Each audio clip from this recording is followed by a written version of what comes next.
It's wrong for us to be narcissistic and selfish because that's to ignore other people, and we shouldn't put the focus upon ourselves.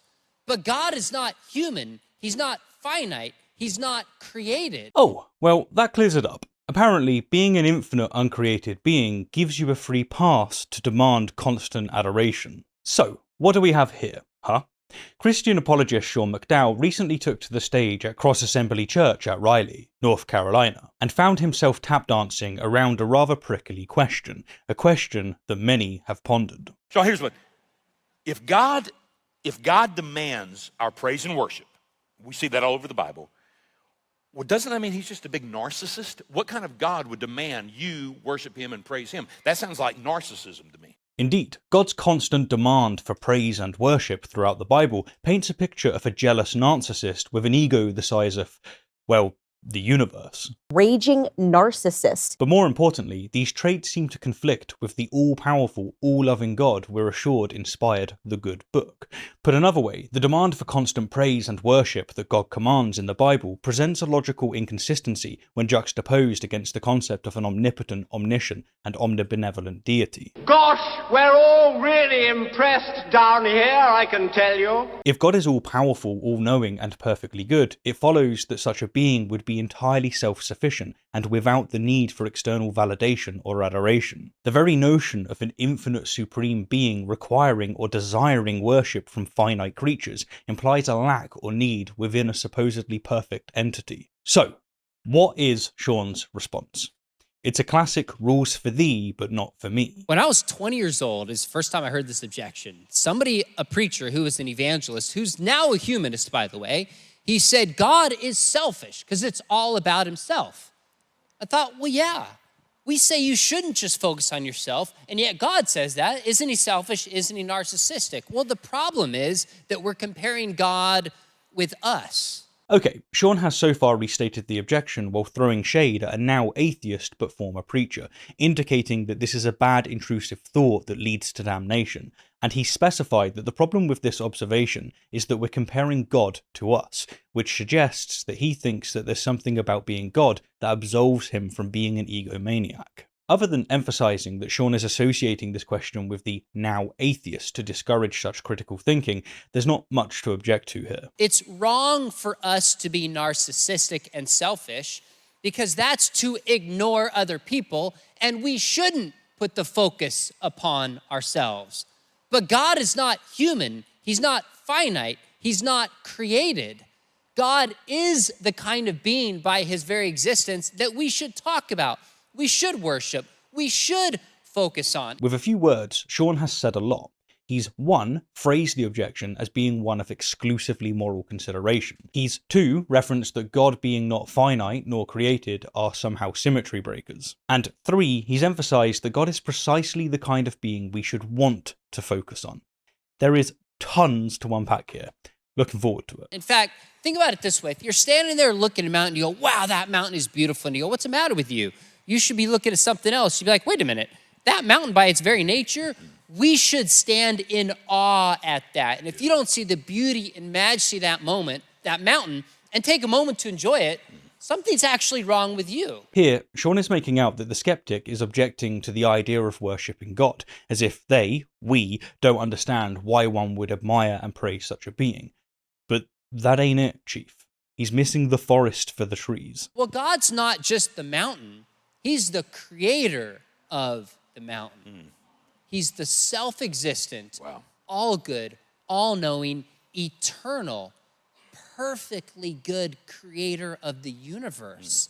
It would be wrong not to worship God. Right, so Sean's answer to those asking why an all-powerful, all-loving God would demand worship is that we would be wrong not to worship God. I'm sorry, what? Right. Well, now that we've got his answer, let's address each of the claims, starting, controversially, at the beginning. It's wrong for us to be narcissistic and selfish because that's to ignore other people, and we shouldn't put the focus upon ourselves. But God is not human. He's not finite. He's not created. God is the kind of being by his very existence that we should talk about.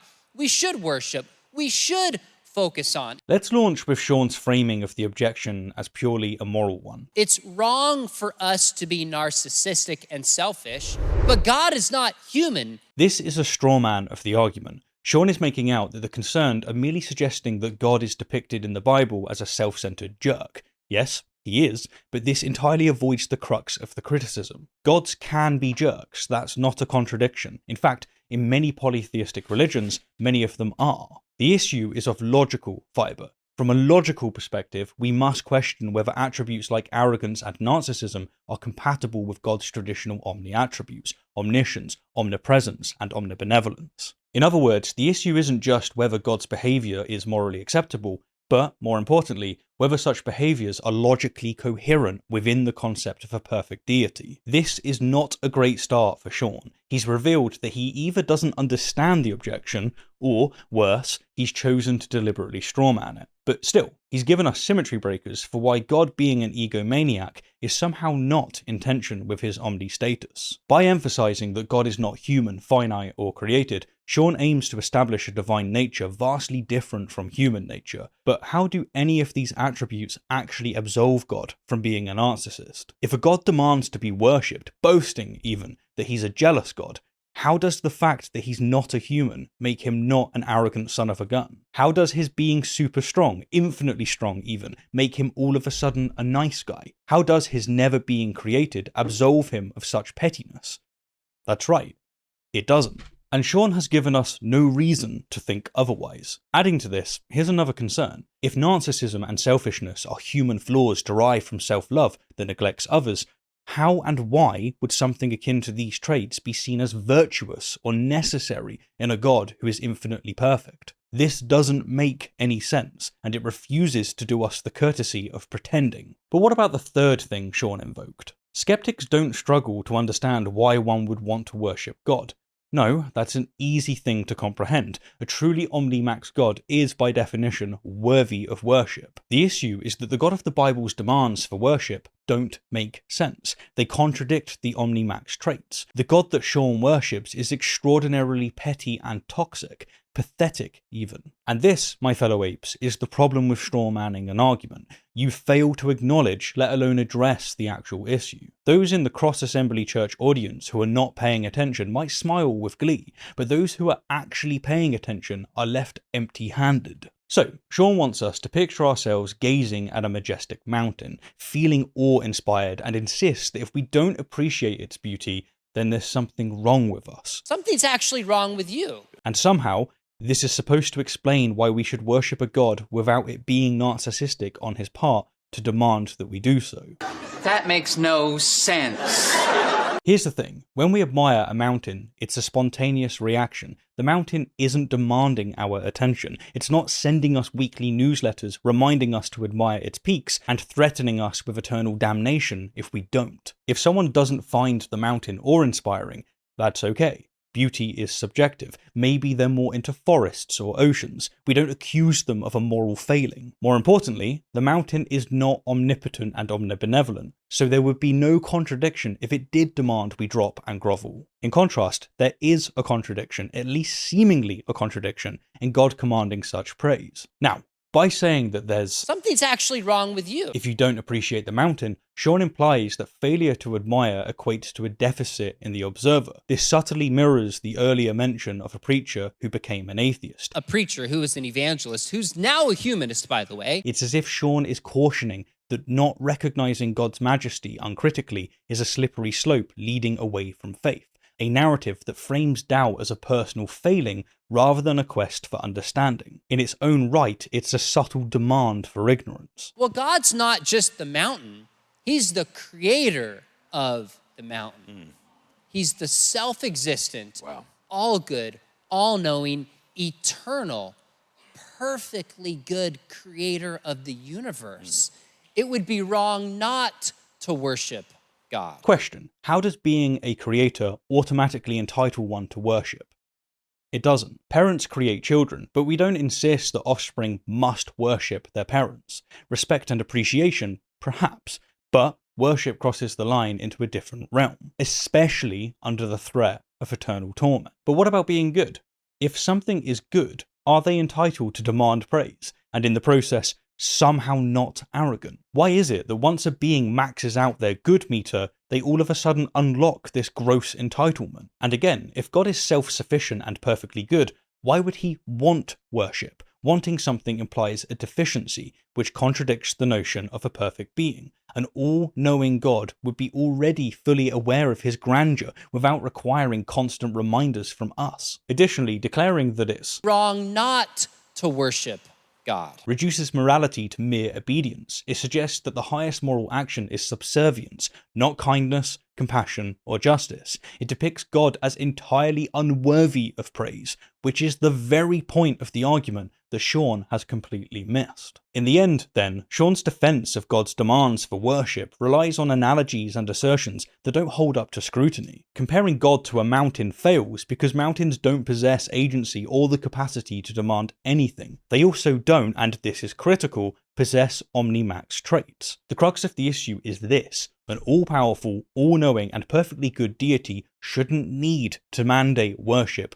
or punish those who don't comply. Such actions appear wildly inconsistent with the nature of a perfect being. They in fact seem to be a complete insult to such a being. Stepping back from the picture to see the frame, it's clear that we are little David up against the Goliath of conservative conglomerates. From the maniacal machine of the Daily Wire, Stop it, get out of here, no! to the monstrous megapastors twisting Trump to instantiate Christian nationalism. I release the Holy Spirit upon his life. Make no mistake, we face a Leviathan. Up yours, woke moralists. We'll see who cancels who. For years, I've been hammering against these forces of misinformation and manipulation, and what we're doing is working. We get millions of views, countless appreciative emails from people all over the world, and we nuns are the fastest growing demographic. But we have to do more. There's too much at stake. This is why I've brought on 2 dedicated team members, allowing us to produce 2 high-quality videos every week. But here's the best part. We've just built a scalable system. If we can secure just a tiny fraction of the millions that the Russian government alone is pumping into Tim Pool, Dave Rubin, and Benny Johnson, we can have people dedicated to fact-checking each outlet, and a whole team of video editors and marketers, enabling us to respond to the misinformation near immediately without a drop in quality. That said, I've been burning through my savings to get us this far. It's not yet sustainable. But you can change that. Your support, be it a couple of dollars per month or a one-time donation, will make the difference.